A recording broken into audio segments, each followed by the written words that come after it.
తన స్వరక్తమిచ్చి సంపాదించిన తన సంఘము. ఇప్పుడు యేసు ప్రభువునందు విశ్వాసం ఉంచాలంటే ముందు రక్తం మీద విశ్వాసం ఉంచాల. ఆ రక్తము ఆయన పెట్టుబడి, ఆ రక్తము ఆయన ఓలి, ఆ రక్తము ఆయన అమ్మ ఈ కన్యక కోసం తను వెళ్ళ చెల్లించింది.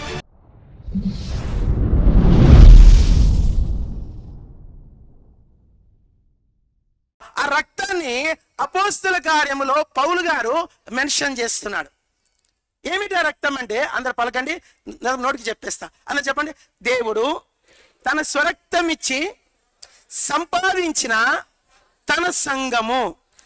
ఎందుకు ఈ మాట వాడబడింది? తన రక్తం ఇచ్చి సంపాదించిన తన సంఘం. బోయేజు రూతుతో ఒక మాట అంటాడు. రూతుని పెళ్లి చేసుకున్న దినమున, రూతు గ్రంథం 4వ అధ్యాయం తీయతిరండి. ఇప్పుడు 4వ అధ్యాయంలో రూతు పెళ్లి చేసుకుని వివాహం చేసుకున్నప్పుడు ఒక మాట అంటాడు. అందరు చెప్పండి. ఈ దినమున రూతు యొక్క పితరుల పొలమును నేను విడిపించి రూతును నా భార్యగా చేసుకుంటున్నానట్లా సంపాదించుకున్నాడు.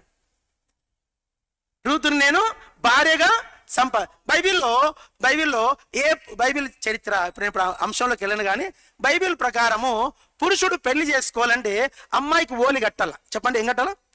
అందరు చెప్పండి. ఓలి లేనిదే, మీరు పలకరా అండి, ఓలి లేనిదే పెళ్లి లేదు. మళ్ళీ చెప్పండి. చాలా మంది మనం ఏం చేసే మనం ఎక్కడ పప్పులు కాలేస్తున్నాం అంటే అసలు తప్పు ఎక్కడ జరుగుతుందంటే క్రైస్తవులు కట్నం తీసుకుంటున్నారు. అక్కడ పెద్ద మిస్టేక్ జరుగుతూ ఉంది. చాలా రాంగ్ ఫౌండేషన్ పడుతుంది క్రైస్తవులకు. క్రైస్తవుడు బైబిల్ పట్టుకున్న ప్రతి క్రైస్తవుడు తాను ఖచ్చితంగా ఓలి ఇవ్వాలి. ఏమి ఇవ్వాలి? ఓలి ఇవ్వాలి. ఆ ఓలి అంటే ఏంటంటే బైబిల్లో మనకు తేటగా రాయబడింది. ఆదాము అవ్వను పెళ్లి చేసుకోవడానికి తన ఎముకనిచ్చాడు.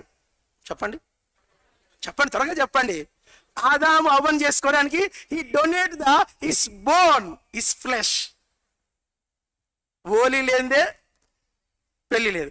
తర్వాత రెండవదిగా ఇస్సాకు రిబ్కాని చేసుకోవడానికి 10 ఒంటెల కానుకనిచ్చాడండి. ఎన్ని ఒంటెలు? ఇంత పెద్ద లిస్ట్ ఉంది అక్కడ. ప్రశస్తమైనది అబ్రహాం ఇంట్లో ఉన్నటువంటి ప్రశస్తమైన నగలను 10 ఒంటెలకు తెచ్చి ఆ కుప్ప పోసి అప్పుడు రిబ్కాను పెళ్లి చేస్తున్నాడు ఇస్సాకు. మూడవదిగా యాకోబు రాహేల్ పెళ్లి చేసుకోవడానికి 7 సంవత్సరాలు ఆయన దగ్గర పైసలు లేవు. చెప్పడం ఏం లేవు, త్వరగా చెప్పాలా, ఏం లేవు. ఉన్న పొలాన్ని ఇచ్చాడు, కట్టుబట్టలతో పారిపోయి ఇచ్చాడు. ఆయన దగ్గర పైసలు ఎక్కడివి? కానీ పిల్ల కావాలా. పిల్లని చూడగానే ఫస్ట్ లో అంట చూపులను ఆమెను ప్రేమించాడు. ఆమెను పెళ్లి చేసుకోవాలంటే మామూలు లింక్ పెట్టాడు. అయ్యా, మా దేశ మర్యాద ప్రకారం నువ్వు ఓలి కట్టాల. ఓలి కట్టడం దగ్గర ఏం లేదు కదా, నాకు గొర్రెలు ఉన్నాయి కదా, జీతానికి ఉండు. 7 ఏళ్ళు జీతానికి ఉన్న తర్వాత లేయాను పెళ్లి చేశాడు. మళ్ళా నేను ఇష్టపడింది రాయల్ని కదా అంటే ఆమెను కూడా ఇస్తా, జీతం చేయి. మళ్ళీ 7 ఏళ్ళు 14 ఏళ్ళు ఓలి కట్టి అప్పుడు లేయాను రాయల్ని పెళ్లి చేస్తున్నాడు. 4 అయినాయి. 5వ పెళ్లి. అందరు చెప్పండి. బోయేజు రూతు. చెప్పండి. బోయేజు రూతుని చేసుకోవడానికి ఆమె పొలమంతా ఇడిపించాడంట. అప్పుడు ఆమె ఇంటి పేరు నిలబెట్టి కిల్యోను మహలోని యొక్క పేరు నిలబెట్టి రూతును భార్యగా చేసుకున్నాడు. అక్కడ అంటాడు, నేను రూతును సంపాదించి తిని. అందరు చెప్పండి. రూతును ఏం చేసుకోవాలంట? సంపాదించండి. 5 పెళ్లిలు. 6వ పెళ్లి కింగ్ డేవిడ్, దావీదు రాజు. ఆయన ఎవరంటే అందరు చెప్పండి. గొర్రెలు కాసేటాడు. ఏం చెప్పాడు? కొంచెం మోటు భాష. ఏం కాసేటాడు? Shepherd bye. ఆయన ఇష్టపడింది ఎవరంటే క్వీన్ని, ప్రిన్సెస్ ని, రాజుగారి కూతుర్ని ఇష్టపడ్డాడు. ఆమెను చేసుకోవాలంటే మంతనాలు పెట్టినాడు. మంతనాలు అంటే మాటలు. అమ్మాయి కావాలంటే ఏం లేదబ్బాయి, నువ్వు గొలియాతుని చంపేస్తాడంట. ఏం చంపాలా? త్వరగా చెప్పండి. ఏం వెరీ సింపుల్. గొలియాతుని చంపే పిల్లనిస్తాడు, నీ ఇంటిని స్వతంత్రులుగా చేస్తాడంటే పోయినాడు. చూశాడు గొలియాతుడు ఇంతెత్తున్నాడు. వానికి ఏం కనపడలే, మీ కాలే కనపడింది. ఏం కనపడింది? త్వరగా చెప్పాలా. గొలియాతు కనపట్లా. ఎవరు కనపడుతున్నారు? మీ కాలే కనపడుతుంది. గొలియాతు మనకి సిగ్గాడు. అసలు సంగతి ఇది. వెళ్ళాడు, దెబ్బలు చేసాడు. వాని కత్తి తీసి వాని తల నరికాడు. నరికినంత మాత్రం సౌలీల పిల్లను వచ్చినప్పుడు ఏం తీసుకొచ్చాడు? దానికి వెళ్ళి గొలియాతు తలను తీసుకొని వచ్చాడంట. ఏం తెచ్చాడంట?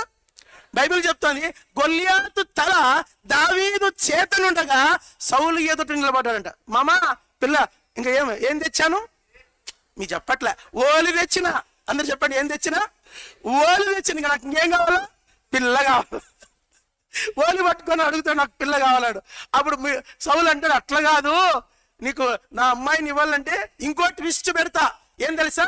100 మంది ఫిలిస్తీన్ల యొక్క గోప్యాంగ చర్మం తీసుకురాపోన్నాడు. ఒక్కని చంపేది కాదు. ఇప్పుడు ఎంతమంది చంపాలా? 100 మంది ఫిలిస్తీన్ల యొక్క అండర్ కవర్ స్టాప్ అన్నాడు. ముందోళ్ళు అంటే గోప్యాంగ చర్మం. 100 మంది దమ్మంటే దావీదు వెళ్ళిపోయి లెక్క మళ్ళీ ఏం చెప్పాడు? గడువు చెప్పాడు. ఎంత? 3 రోజులు, 1 రోజు మనకు తెలీదు. 1 రోజు 2 రోజులు మనకు తెలీదు. గడువు పూర్తయ్యే లోపే దావీదు వెళ్ళి 200 మంది ఫిలిస్తీన్ల తలలు తెగనరికి వాళ్ళ ముందోళ్ళు కోసుకొని వచ్చి కుప్పేశాడు.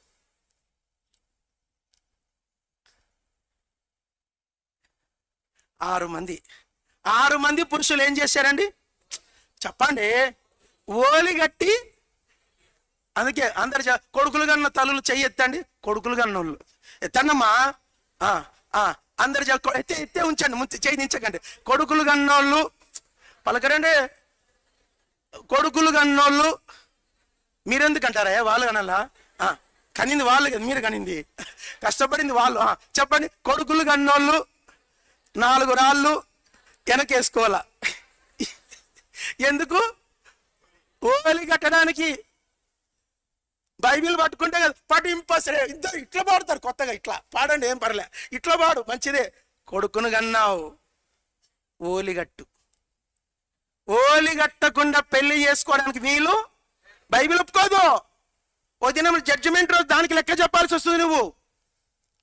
అయితే బైబిల్ అంటోంది. ఇప్పుడు 6 పెళ్లిళ్ళు చెప్తాను. 7వ పెళ్లి ఎవరిదో తెలుసా? జగద్రక్షకుడు. మంగళమే పడలా తారునకు పడలా. బాగా పాడండి. మనుజావా తారునకు శృంగారా ప్రభువునకు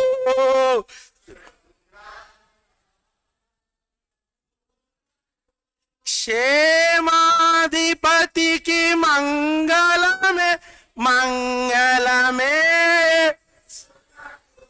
కాబట్టి ఇప్పుడు అందరు చెప్పండి, యేసయ్యకు ఎంగేజ్మెంట్ అయ్యింది కానీ పెళ్ళి ఇంకా కాలే. ఎంగేజ్మెంట్కి ఓలి కట్టేసేయాల. చెప్పండి, ఏం కట్టాలా? ఎంగేజ్మెంట్. యేసుప్రభు మధ్యాక పరలోకం నుండి భూలోకానికి వచ్చి కల్వరి శిలువ మీద ఓలి కట్టాడు. ఏమిటా ఓలంటే అపోస్తులుగా 20:28 తన స్వరక్తం ఇచ్చి సంపాదించిన తన సంఘము. ఇప్పుడు యేసు ప్రభునందు విశ్వాసం ఉంచాలంటే ముందు రక్తం మీద విశ్వాసం ఉంచాల. ఆ రక్తము ఆయన పెట్టుబడి, ఆ రక్తము ఆయన ఓలి, ఆ రక్తము ఆయన అమ్మ ఈ కన్యక కోసం తాను వెళ్ళ చెల్లించింది. అందుకు పౌలు ఆ మాట రాస్తున్నాడు, ఆ రక్తం ఇచ్చి సంపాదించిన తన సంగతి తప్పించుకోవడానికి వీల్లేదు. ఓలి కట్టాడంటే తెలుగులో ఒక సామెత, ఎంగేజ్మెంట్ అయిందంటే సగం పెళ్ళి అయిపోయినట్లు అంటే. తెలుసా మీకు? ఏమంటే నిశ్చితార్థం అండి, పూలు పండ్లు, ఎంగేజ్మెంట్, నిశ్చితార్థం, ఖర్చు చేయడం తెలుసా?